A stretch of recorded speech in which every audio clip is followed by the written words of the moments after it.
कधी नोटीस केलंय का?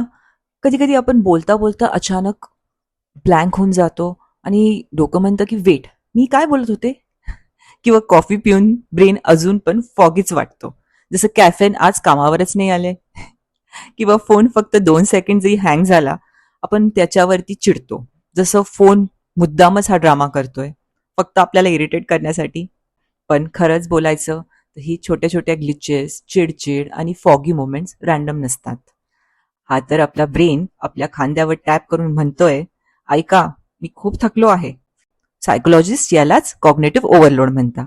म्हणजे जेव्हा आपण एका छोट्या ब्रेन बॅटरीवर ऑफिस काम, एक्झाम्स, घरची रिस्पॉन्सिबिलिटी, ट्रॅव्हल प्लॅन्स, फेस्टिवल आणि बरेच सारे व्हॉट्सअप ग्रुप्स एकाच वेळी चालवतो, आणि जेव्हा हे ओव्हरलोड रोजची रुटीन होतं, तेव्हा ते हळूहळू बर्नआउटमध्ये कन्वर्ट होतं. म्हणून एक्झॉस्टेड सुपर हिरो सारखं जबरदस्ती पुश करण्यापेक्षा इथे काही छोटे छोटे रिसेट्स आहे आपल्या सर्वांसाठी, जे टायर्ड मोडमध्ये काम करताय.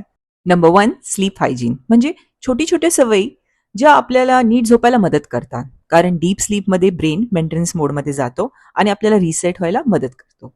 2, द 2 टास्क लिमिट. जेव्हा हेवी डेज असतात फक्त 2 मेन कामं, बस यामुळे डोकं हलकं होतं. Number 3, the 15 minute digital sunset. झोपायच्या आधी फक्त 15 minutes, no screens, blue light नाही, आणि अशा नोटिफिकेशन नाही ज्या अर्जंट सारख्या वाटतात पण नसतात. Number 4, the social reset.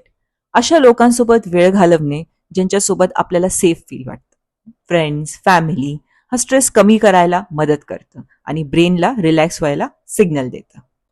कारण खरंच बोलायचं तर सॅन्टा सुद्धा ब्रेक घेतो, मग आपण का नाही?